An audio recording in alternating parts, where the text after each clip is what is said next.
This is The Big Breakdown, a long look back at some of the biggest stories we're covering for you at the Hidden Killers Podcast and True Crime Today. Thanks for joining us. I'm Tony Bruschi. Today we're going to dig into one of the most pressing questions about the Delphi murder case. Why was Ron Logan, a man whose property was the site of Abby Williams and Liberty German's brutal murders, overlooked by the investigators? We're going to go through the probable cause affidavit, his sworn testimony, and more in detail, like word for word. We are going through those affidavits on this podcast.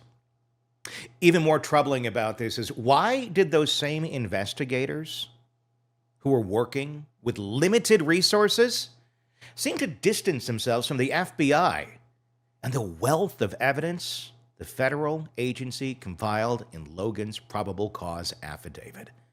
This is straight from the FBI. This is not from Delphi police. This is big information. When you have the FBI with you, you have a lot more resources, far more than little Delphi had. But nope, we're good. We don't care what you came up with. We're going to try and figure this out on our own. This isn't about conjecture or speculation. It's about facts. The FBI's affidavit lays out a detailed and chilling account of why Ron Logan should have been a prime suspect. From his proximity to the crime scene, to his fabricated alibi, and even his eerie physical and vocal similarities to the infamous bridge guy captured on Libby's phone. Despite all this, local authorities shifted their focus away from Logan, leaving us to wonder if critical opportunities to solve this case were missed. And was it done intentionally? Today, we're going to guide you through the affidavit in its entirety, dissecting the evidence and asking the hard questions. Could the investigation have been mishandled? I'm going to go with a solid yes on that. Were jurisdictional tensions a factor? And most importantly, did these missteps delay justice for Abby and Libby? Stay with us as we lay out the facts, because this is a story that demands accountability and transparency. All right, you ready? Ready to dive into the affidavit that could and perhaps should have changed everything? Here it is, the text of Ron Logan's sworn affidavit, probable cause, and authorization of search and seizure. Here we go. Probable cause affidavit. I'm going straight down the document. I, Nicole Robertson, am a special agent with the Federal Bureau of Investigation and have been employed as such for 12 years. Prior to employment as an FBI agent, Nicole Robertson was employed as a South Village, Illinois police officer for approximately 6 years. Nicole Robertson is assigned to the Maryville Resident Agency and currently participates in the investigation of all violent crimes. Background 1. Take a sip. This is going to be long. Here we go. On February 13th, 2017, at approximately 1 p.m., juvenile victims, hereafter referred to as LG and AW, were taken to the Monon High Bridge Trail located in Delphi, Indiana. LG and AW were walking the trail in the area of County Road 300 North and 575 West near latitude 4035 degrees, 21.4 degrees, longitude 8638 degrees, 23.3 degrees at approximately 2:13 p.m., which was the time of the last contact with LG and AW by cellular device. The victims were picked up by a family member at 3 p.m. The victims never met with that family member. They were to be picked up, I should say, by a family member, but they never made it. At approximately 5:30 p.m. was the last successful ping of the cellular phone by AT&T. The victims LG and AW were located deceased on February 14th, 2017 at approximately 12:17 p.m. at the above listed latitude and longitude, having been the victims of murder in accordance with Indiana Code 3542-11. 2. The suspect has been developed of a white male wearing a blue jacket with a heavy physical build, wearing a cap and blue jeans. This development of the suspect was made by a 43-second video taken on LG's phone where the suspect follows the victims as they're walking on the Monon High Bridge Trail. Near the end of the video, the suspect speaks to the victims saying, "Down the hill." It sounds as though he is directing the victims to leave the trail they were on and enter the wooded area below. No person has come forward and identified himself as the person who met the victims and made the statement in LG's video. Therefore, it's believed that the person in LG's video participated in the killings. Images of the suspect have been broadcast on the news media since February 15, 2017, as a person of interest. 3. LG and AW are presumed to have made contact with the unknown male at approximately 2:13 p.m. based upon analysis of LG's cell phone, which recorded the video. 4. On February 14, 2017, at approximately 12:17 p.m., victims LG and AW were found dead with wounds caused by a weapon on the property owned by Ronald Logan. A large amount of blood was lost by the victims at the crime scene. Because of the nature of the victims' wounds, it is nearly certain the perimeter of the crime scene would have gotten blood on his person or clothing. The location of the crime scene is approximately 1,400 feet from Logan's residence. 5. Logan is a 77-year-old male. Logan's physical build is consistent with that of the male suspect videoed by LG on the Monon High Bridge Trail. Logan owns farmland and cares for large farm animals. Logan appears to be in good physical condition. Logan has been interviewed several times. His voice is not inconsistent with that of the person in the video. I want to say this for a second, because one of the allegations towards the investigators in Delphi of why they didn't pursue Ron Logan was because, he's too old. He's caring for large farm animals. We're talking about 2 young girls.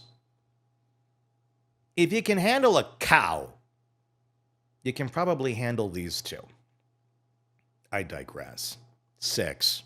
It was also discovered that the articles of clothing, one of them, the victims, were missing from the crime scene, while the rest of the clothing was recovered. It also appeared the girls' bodies were moved and staged based upon my training and experience. It's common for perpetrators of this type of a crime to take a souvenir or in some fashion memorialize the crime scene, whether by photos or electronic or digital methods that are then downloaded onto computers, storage devices, tablets, phones, iPads, devices, or other electronic devices that store digital data for later viewing, scanning, or copying. 7. LG and AW had no visible signs of struggle or fight. 8. During the processing of the crime scene, investigators located unknown fibers and unidentified hairs, which may later be used for comparison of similar fibers or hairs. Keep in mind, they didn't do that with Ron Logan. 9. Logan owns numerous weapons, including handguns and knives that were observed by LEOs during the execution of the search warrant that took place at his home on March 6 of 2017. Logan's home was searched as a result of a probation violation. The search was limited to the discovery of firearms and included only his main residence. So they weren't going to his house to search for clothing, fibers, and things that may relate to the death of the girls. No, it was a probation violation from a traffic incident that they went in there to discover weapons and such, which he was not allowed to have, which is why he ended up in jail. And when you go in with a warrant, that warrant specifically says what you can be looking for. Notice on that warrant was nothing to do with fibers or things that may be related to the girls. Maybe the weapons, but they weren't shot. 10. As we continue on in this. On February 14th, 2017, at approximately 9:20 a.m., Logan contacted redacted male 1 Logan asked Redacted Male 1 to tell police Redacted Male 1 came to Logan's home between 2 p.m. and 2:30 p.m. on February 13th, 2017 to pick Logan up. Logan further told Redacted Male 1 to say that Redacted Male 1 drove Logan to an aquarium store in Lafayette, Indiana.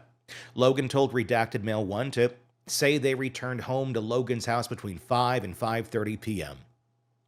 Kind of strange to need to have an alibi if you had nothing to do with this. 11. On February 14th, 2017, while requesting consent to search Logan's property, a law enforcement officer advised Logan that LEOs would not search his home unless evidence led LEOs to Logan's house.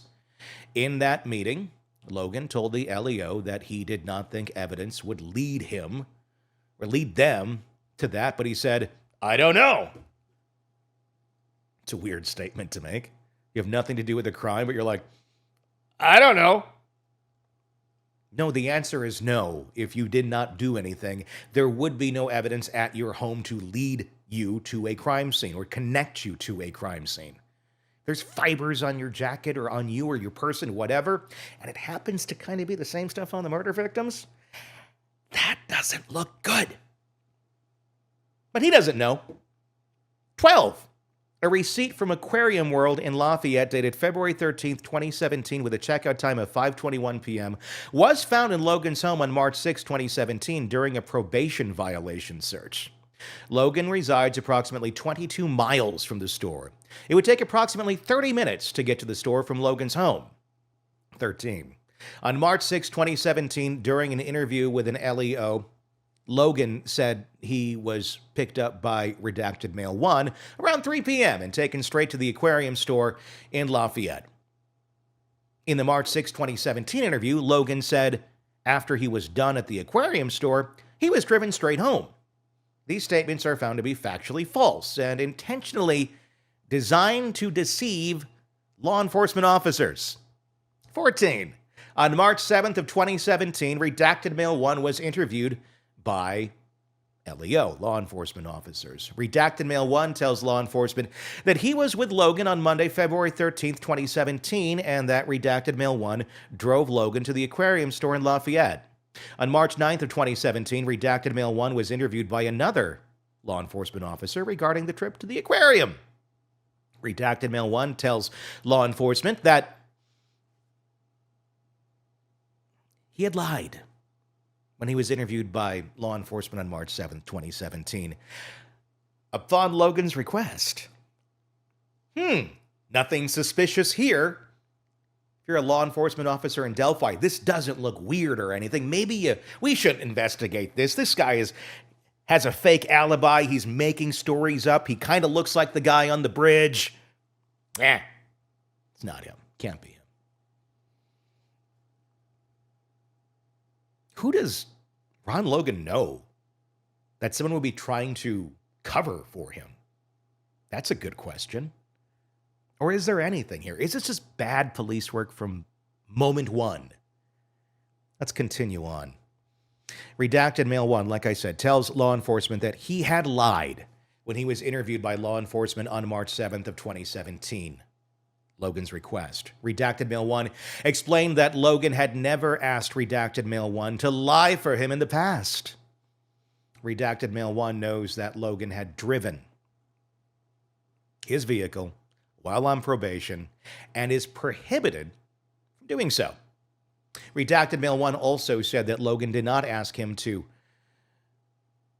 live for Logan when Logan drove to the transfer station in the day. I believe it's supposed to say lie for Logan when Logan drove to the transfer station earlier in the day, but we are reading this verbatim. 15. On March 12, 2017, Redacted Male 1 explained in an interview with law enforcement that Logan called him on the morning of February 14th, 2017, and asked him to provide the alibi for Logan's drive to the aquarium in Lafayette. This phone call was made prior to law enforcement's discovery of LG and AW's deceased bodies. He's asking for an alibi, asking for a friend to provide an alibi for a murder that no one knows was even committed yet. Not suspicious at all from the man who bashed his girlfriend over the head with a wrench. Nah, he's a good guy. Based on investigators' experience, it is reasonable to believe that the creation of an alibi prior to the discovery of a crime indicates culpability or knowledge of the crime. You think? 16. Redacted Male 1 said he thought the photograph of the male that was released by the media of the man on the bridge looked like Logan. 17.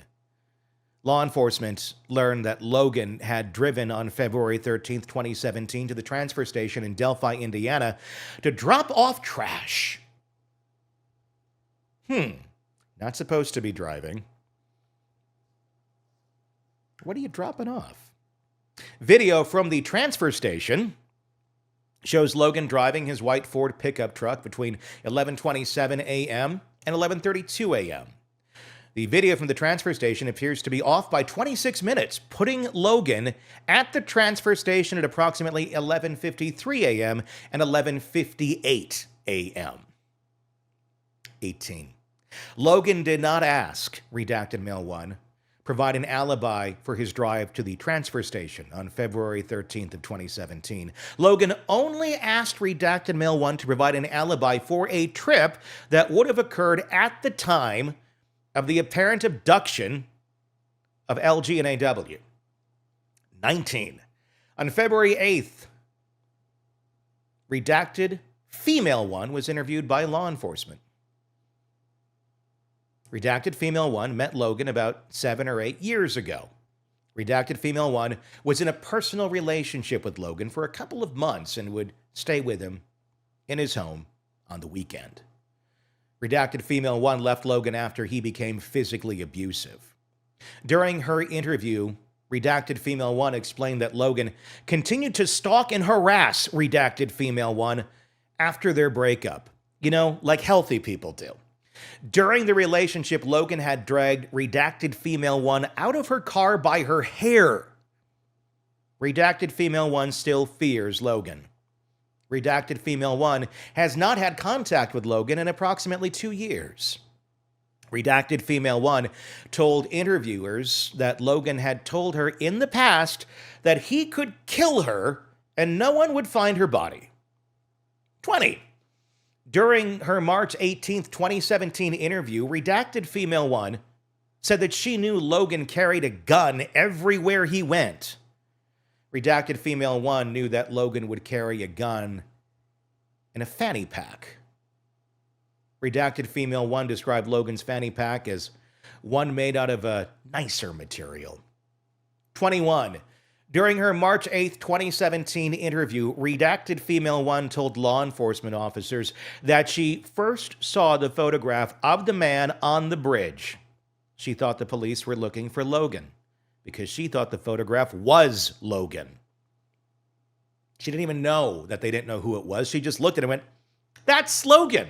That's my old boyfriend who pulled me by my hair out of the car and smashed my head in with a wrench where I had to get 7 staples in.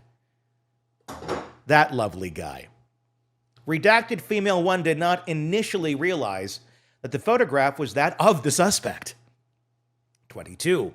A call placed using Logan's cell phone produced cell tower data.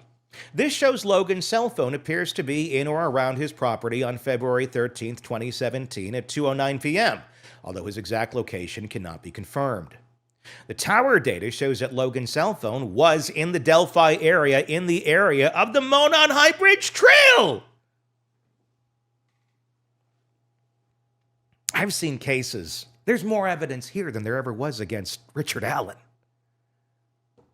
You got a bullet that could have been in a gun that he owned. And that's it. Could have been. No real forensic evidence to really, truly say that's a sure thing. After you had 30, 40, 50 some officers trampling around the area with the same type of bullets. That could have been one of theirs. Could it have not? And Richard Allen is the one who raised his hand and said, "How can I help? I was hiking that day. How can I help?" All of this. Bridge guy. Ron Logan. Bridge guy. Ron Logan. It's nothing. Nothing to see here. 23. An analysis of Logan's cell phone data revealed a text message sent from his phone at 7:56 p.m.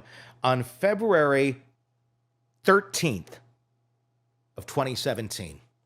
The initial exam of the analysis indicates Logan's phone was likely outside of his residence and in the proximity of where LG and AW's bodies were located. Again, nothing to see here. La, la, la, la, la, I'm a Delphi investigator. I don't want to hear any of it. FBI bad. What the hell's going on? Is it, it really makes you wonder, is this, they wanted to be the ones to get the guy and not the FBI, so we're going to let our Keystone cops go after this because that worked out well. We're living in a bizarro world here where this exists as an FBI document and they convicted somebody else who has little to nothing that points to him being there. 24. An analysis of Logan's cell phone data revealed a text message received by his phone at 10:16 p.m. on February 13th of 2017. The initial exam of this analysis indicates Logan's phone was likely outside of his residence and in the proximity of where LG and AW's bodies were located. Shocking. 25. Logan met with law enforcement officers on or about February 17th, 2017. While they were on his property, Logan was physically able to get up and down the hill from his home to the crime scene. Keep in mind, he works with large farm animals on a daily basis. He's 77. He's maybe not your grandfather's 77 if he's not in the greatest shape, but some people are. I know a lot of farmers that age, and they still get around with the best of them. And it appears Ron Logan was one of those guys. 26. On March 14th, 2017, Logan's former housemate, Redacted Female 2, was interviewed. Redacted Female 2 resided with Logan from about September 2016 through December of 2016. Redacted Female 2 was in a sexual relationship with Logan on-off for approximately 3 years. During the interviews with law enforcement officers, Redacted Female 2 said when she first learned that AW and LG were missing and then found dead near Logan's home, her initial thought was that Logan was involved. Let me ask you this. How many times have you been in a situation where there's a horrible crime? Somebody goes missing in your town or nearby. People are found murdered. And your first reaction is, it's probably my ex. I mean, some of us may do that satirically and go, not surprised. But how often is that truly the reaction one gives? That says something.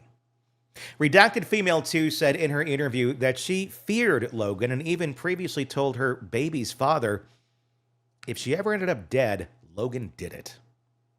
27. On March 14th, 2017, Redacted Female 2 explained in her interview that Logan had been violent with her in the past. Redacted Female 2 explained that on July 4th, 2016, while at Logan's home, Logan punched her in the face, knocking her down. Redacted Female 2 explained that she was drinking, but Logan was completely sober during the incident. He's just like it naturally. What a dreamy guy. Redacted Female 2 also explained that Logan was angry because she disappointed Logan, or disrespected Logan and Logan's home. 28. On February 13th, 2017, LG's family began searching the area of the trail where LG and AW were initially dropped off. Beginning shortly after 3 p.m., LG's family and other community members joined the search. Shortly thereafter, Carroll County Sheriff's Office was notified at approximately 5:30 p.m. that LG and AW were missing. Once the search for LG and AW began, no one reported seeing any person matching the description of the man on the bridge. 29. The FBI has established a database for the collection and organization of tips provided by the public in this case. Remember the argument that was made for local Delphi authorities as to why it was so hard to find that person? There's just too many tips, too many leads coming in. The FBI was right there saying, we got you. We're going to help you. We're good. We're good. A search of the database has revealed 15 tips in which citizens, both known and anonymous, attributed to the crime to Logan for various reasons. 30.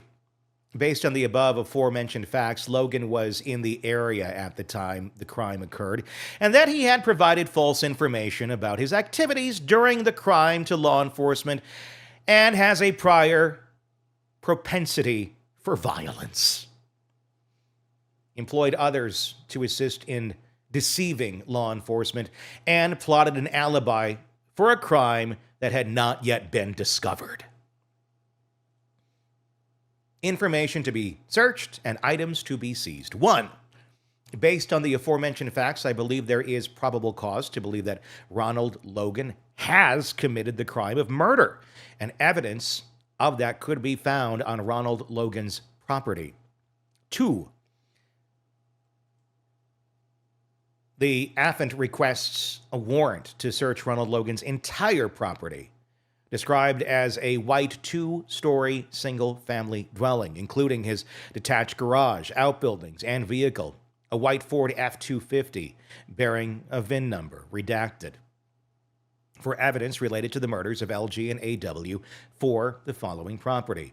3.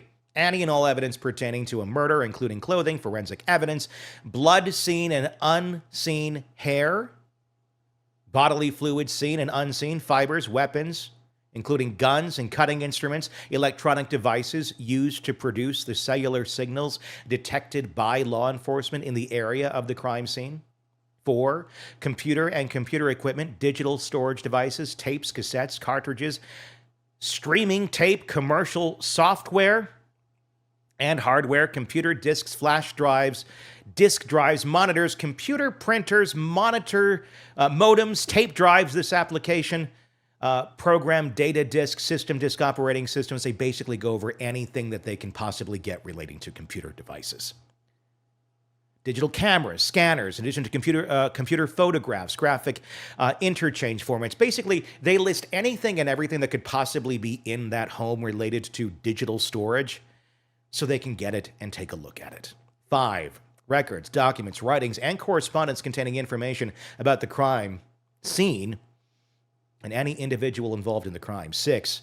Any and all tablets, phones, iPads, devices, and all other electronic devices which may contain digital data. 7. Any and all computer data, including but not limited to photographs, videos, documents, emails, sound files, which may contain evidence of the violations of the criminal statutes listed in the beginning of this affidavit. I affirm under penalty of perjury, as specified in LC 3544-121, that the foregoing representations are true, dated the 17th day of March, 2017. Signed, Nicole Robertson, FBI. So, now that we've gone through the FBI's affidavit in detail, the questions become even harder to ignore. Why did local investigators sideline such compelling evidence? Why wasn't Ron Logan's fabricated alibi, proximity to the crime scene, and disturbing behavioral history enough to make him the central focus of the investigation? The answers are unsettling. Perhaps the immense pressure to solve the case led investigators to focus on leads that seem more immediate. Doesn't make a whole lot of sense. You had this guy in 2017. It was many years later that you went after Richard Allen. Maybe jurisdictional conflicts between local authorities and the FBI created a fractured approach to the investigation. Maybe. It's not an excuse for not looking at this profound evidence. Or it could have been the lack of definitive physical evidence that caused Logan's candidacy as a suspect to be deprioritized. Regardless of the reasons, the results remain the same. Justice for Abby and Libby has been delayed, and the community is left to grapple with what feels like an incomplete story. Now, that affidavit for that search of Ron Logan's property, it happened. It happened. They did all that. They went in. They took. What happened then? Well, all that information was never made public. The FBI search of Ron Logan's property in March of 2017 was a collaborative effort with law enforcement agencies, including the Indiana State Police and the Carroll County Sheriff's Office. The evidence collected during this search was then shared amongst the joint agencies as part of the joint investigation into the murders of Abby Williams and Liberty German. Despite the information gathered, including Logan's fabricated alibi and his proximity to the crime scene, authorities did not find sufficient evidence to charge him in connection to the murders. Local authorities did not. Why? Because they kicked the FBI off the case. They had all the information. They went into Logan's house. They got everything they wanted. And you can say, great, now that's gonna lead to charges, or at least lead to some answers, yes or no. Doesn't lead to anything if you don't test the materials. You don't investigate the materials. You don't really consider it much of evidence because you're going to say, we're going to go with this guy over here. We don't think there's enough on Ron Logan. Not enough there. So we're going to go somewhere else with it. But it's going to take us years to get anywhere near it. And it's not like we're like sitting here investigating Richard Allen for all those years. No, that kind of comes really quick when they're kind of in a corner going, we got to get somebody for this all these years later. How about this guy, the guy who raised his hand and said, hey, how can I help? You know, the guy that works at CVS to get the prescriptions from and stuff? Yeah, him. Now, he seems like a likely suspect. No criminal history, dad of two. Married, doesn't live near the crime scene. Consequently, the investigation to continue to explore other leads because it was taken over locally, ultimately leading to the arrest and conviction of Richard Allen in 2024. Because that makes sense on this timeline, right? Whole list of stuff pointing at Ron Logan. FBI gets kicked off the case. Local investigators who have all of the information just don't do anything with it. They were able to just hold it off to the side, not do anything. Let's go over this guy. Maybe we can kind of pigeonhole this here. And Ron Logan's dead. He died in 2022, January. So what's happening here? Is Ron Logan the bridge guy? I don't know. I mean, if I were to take a wild guess, I'd probably say yes. Let's make it more of an educated guess, actually. Did Richard Allen have anything to do with this? I don't know. But he certainly did not receive a fair trial when you have this mountain of evidence over here and we're not even going to explore it. We're not going to introduce any of this into the trial. The jury heard none of this in the trial of Richard Allen. But it's all out there. It's all real. It's true. It happened. It's like asking a group of people to make a really good decision on something, but we're only going to give you like half of the information you need to make that good decision. It's like walking into the end of a movie and then trying to figure out what happened at the beginning. We want justice for those two little girls. And if Richard Allen is guilty, then he should be in prison. But I don't think we know in any way for sure that he is guilty. Hopefully, justice will eventually be served. Hopefully, more sensible minds come into play here in the appellate court process, and Richard Allen actually gets a fair trial, where all the evidence can be laid out. And then a jury can truly decide if, beyond a reasonable doubt, Richard Allen is guilty or innocent. Based on everything we just heard here, reasonable doubt doesn't even come close to describe the doubt that Richard Allen had anything to do with the murders of those two little girls in Delphi, Indiana in 2017. This is Hidden Killers with Tony Bruschi. The Delphi case has taken yet another turn, and it's not just about legal motions and missing evidence this time. Well, it actually is kind of about missing evidence. It's part of it. It's about psychology. It's about behavior. and the human mind behind all of it, or possibly minds with an S, plural.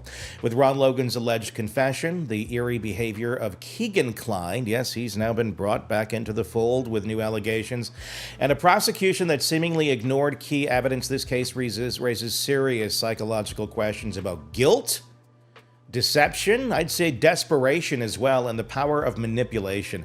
Today we are joined by psychotherapist Siobhan Scott to help us understand what's really going on inside the minds of some of the key players in this case. And Siobhan, let's start here. We do often see, or how often rather do we see confessions, whether true or false, being ignored by law enforcement? And what does it say about the psychology both of the suspect and the investigators when something this significant is just basically swept under the rug all those years ago?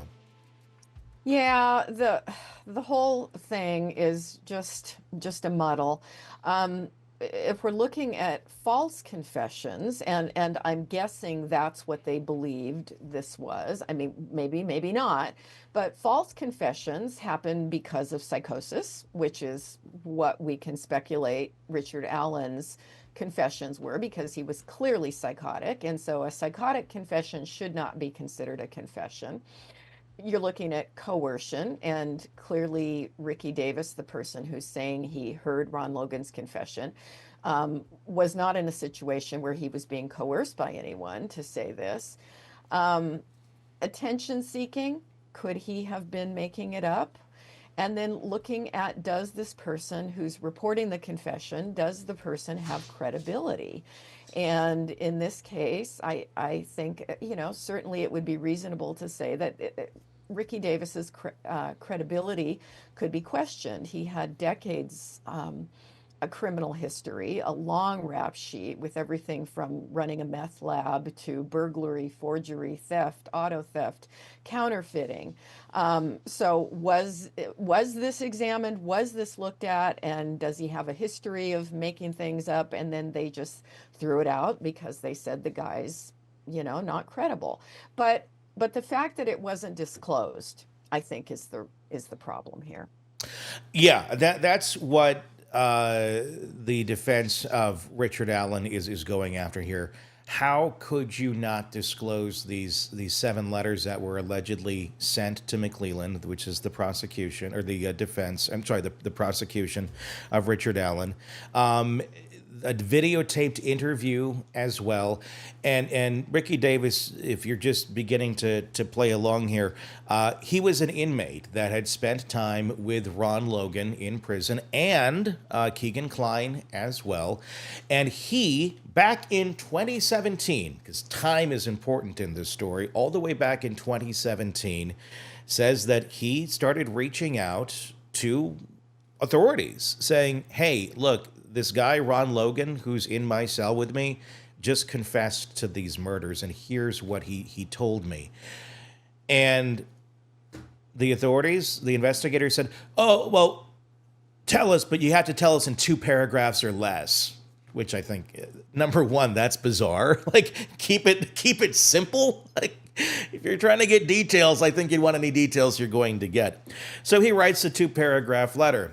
And they start going after him, saying he's lying. They claim they did a polygraph on him. And I find it interesting, the verbiage that they use anytime this is brought up. It's, he miserably failed it. Okay, when was the polygraph administered? Who administered it? What circumstances? What was asked? Because none of that seems to be out there.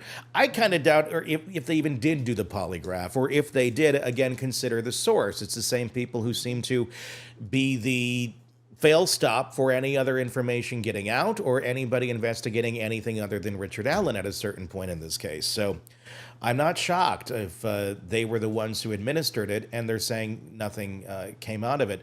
But again, let's talk about back to Ricky and his incentive to do something like this. He wasn't asking for anything extra. He wasn't asking for leniency or lesser time or anything. And if anything, he's putting himself in danger by basically being a snitch in prison, and that's not looked upon too lightly quite often. Yeah. So, possibilities. I mean, it could be he's entirely telling the truth with altruistic motives, and you can be somebody who runs a meth lab and does other horrible things and still tell the truth at times. So that's possible.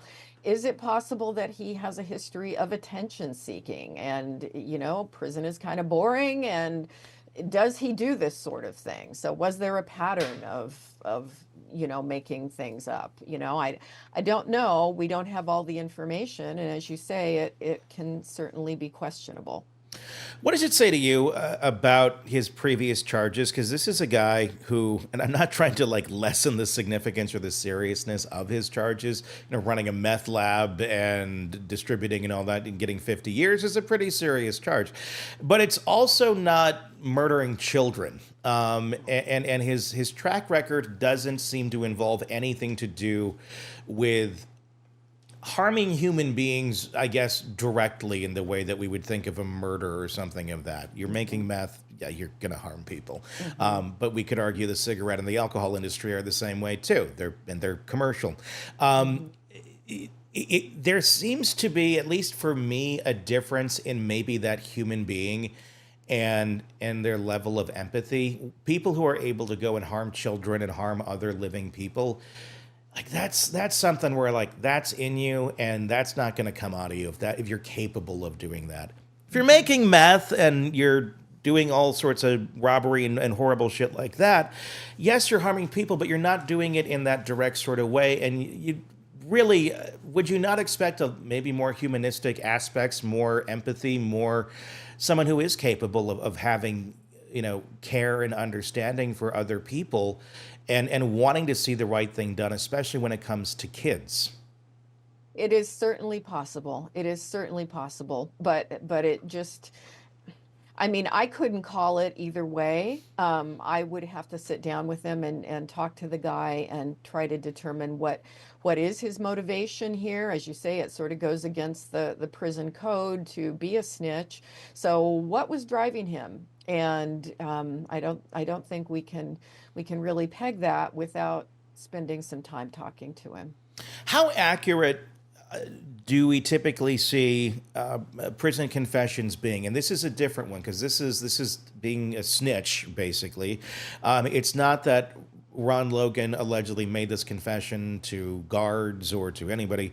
It's alleging that it came through his cellmate here, Ricky Davis.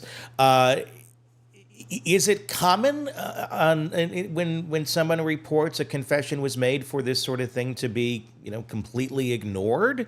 Or is this something that they usually do look into a little bit more to make sure, especially at the time in 2017, they have no Richard Allen, they have no main suspect. The FBI is already strongly looking in to Ron Logan. They're already like going through his property and making a case against Ron Logan. And you have this guy saying, hey, he just confessed. Why just stop at the polygraph, which it's not even admissible in court? Why would you not dig into this a little bit further? Yeah, that's a wonderful question, and I don't have an answer for it. How often does it happen?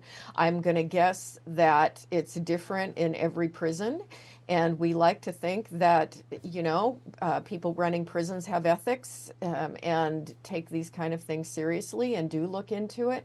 Maybe, maybe not. And it's a huge, huge, messy topic. And I don't know how we can even get data on it, but I'm sure it happens. Do you think we're looking at a case here of like just the most curious case of coincidences coming one after another to make this thing look so much like a cover-up, which it may be? Or is this a case where people really, really have their blinders on? And again, the thing is, there wasn't a time for blinders yet in this case in 2017. There wasn't a Richard Allen. There was nobody on their radar. So I guess you have blinders on to, well, it can't be over here if that's what we're talking about with blinders. But is that what we might be looking at? Is it a case where we have investigators so bent on one direction of it, I'm already excluding these people over here without really a whole lot of evidence, and I'm going to go this way. I mean, that I'm sure does happen, but how does that happen, and why does that happen in one's mind to be able to completely exclude a lot of valid things? Because I think a lot of us are just trying to understand, look, if there's nothing nefarious going on here, what the hell was going on in your mind? Yeah, I don't know. I don't know. It's a puzzle. It's strange. One would think that, the search for the truth takes, the top priority. Does it always? Again, humans have biases and confirmation bias. Sometimes when they've already got one idea in mind, they look for things that prove that idea. And then the other thing about Ricky Davis is he also revealed information about what's his Klein. last name? Keegan Klein. Yeah. And so here are two, potential suspects that this one person had contact with in the same prison, and then is now disclosing information about both of them that casts blame that way. So is it a case of throwing spaghetti at the wall by the defense? We've got all these different possibilities, the lack of transparency on the other side, and it's really muddled.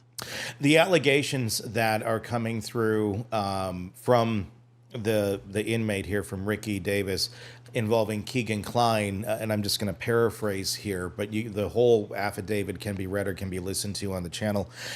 It basically get down to saying that Keegan Klein and Ron Logan were engaging in looking at child pornography and sharing it with one another back and forth, like their little ring of it, and that this would be done on a semi-regular basis. But one of them Keegan had to go there and help Ron Logan with this because he's older and was kind of inept at using technology. Disturbing, 1,000%. And obviously this is, again, just the allegations of an inmate, but Klein is in prison now for exactly that, for child pornography. And he's the guy who was also supposed to be meeting one of the girls that very day, had allegedly been communicating with her through a version of social media. That, to me, of everything here, is shocking that would be a coincidence, that the person that you're supposed to be meeting gets murdered that day. You're a predator, and somehow you're not involved in that. I find that one so hard to believe. Yeah, it's weird. And then when you throw in Logan and Klein having a connection around pornography, yeah, it's just really, really odd. Then it makes you wonder how far does this go up the chain? And it's not like, Keegan Klein and Ron Logan were like really high up in the community. They'd been there forever. They were just kind of like, blobs that existed there, for lack of a better term. But it does make you wonder, when you have cases like this, and I'm not specifically speaking of this case, but when you have kind of these, people off in the ethers of the community, kind of the dark pockets that are into this sort of stuff, sometimes we think, oh, not that it excuses us, but like that's just those type of people out there. That's not always the case, and I'm not accusing anybody higher up in Delphi of being involved in this, but I just want to talk generally. That's not always the case. Like this, Right. This goes up tendrils to people that you may not always expect. And have you seen evidence of that in other cases, in other places where, oh God, yeah, these really scum buckets over here are into it, but guess who they're sharing buddies with? Yeah, it certainly can happen. I have seen people arrested for kiddie porn that were, pillars of the community that you would never guess. I mean, yeah, I'm thinking of, I won't say Yeah. how high in the community, but yes, people in the judicial system, very high in law enforcement, and they can be into this sort of thing with really, really sordid, weird, risky behavior going on. Is it, and I'm just thinking down the dark path here, if you are someone higher up in law enforcement or something of that nature, and again, I'm not accusing anyone in Delphi of doing this, but if you are higher up, there would be a clear advantage if you're into this sort of thing and it's being procured by somebody on the outside, somebody out there in the shadows, to have kind of a quid pro quo relationship of, yeah, you'll provide this for me and I won't go after you, and basically I'll protect you from the dark stuff you're doing over here, because I'm into it too, but it would be too obvious if I were, procuring it, or whatever it's called, whatever the hell they're doing. That would be a heck of a plot for a crime novel. I'm imagining, would John Grisham or someone write that story, because that's, yeah. Well, I mean, that's it a scary has one. it has undertones of what we had seen, at least the allegations that we've seen over in the Gilgo Beach case with the former sheriff or whatever he was there, being involved in a lot of that sort of stuff too. And then somehow Rex Heuermann was, going scot-free for quite a long time. And there's allegations that maybe there was some police involvement there of, I'll look the other way, you look the other way, we travel in the same circles. It does make me wonder just how deep this is going to go in the land of Delphi. And it certainly does make a lot of sense if there is a cover-up going on here, why there would be a cover-up going on here, because it makes you wonder, where would investigating Ron Logan further lead to? Where would investigating Keegan Kline further and his connections lead to? It seems they wanted to stop on those two. And, they got Keegan on the child porn charges and stuff.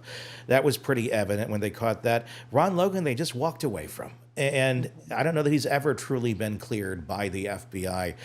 But why one would just walk away from something that seems to have so many leads to it, so many just sparkling diamonds of, oh my gosh, look at this. This really seems like it could be big to our case, but we're going to say no. Let's go after the CVS guy. It's just, it's baffling to me as to where this could go. One other detail on this, he mentioned a box cutter. Ricky did. Ricky Davis did in his letters to McClelland, and also into letters now he's sending them to some local media as well. He mentioned the box cutter, though, very, very early on in a letter to McClelland, before this was even public knowledge. I mean, I suppose it could be a random guess that, hey, this is something that was part of the murder scene, but I don't know. It's a kind of specific one for out in the middle of the woods to have knowledge of. Would that not be a bit of a red flag that maybe this guy does know something? Sure, definitely. That's another reason to look at it closely, and the fact that it wasn't is disturbing. Too much disturbing going on here in this case. But thank you for your insight, Siobhan Scott, psychotherapist and author. Always great to hear it from you, because this is one that just gets deeper and darker by the day. The latest true crime stories, expert breakdowns, and shocking twists, all in one place. Press subscribe now to the Hidden Killers podcast and True Crime Today.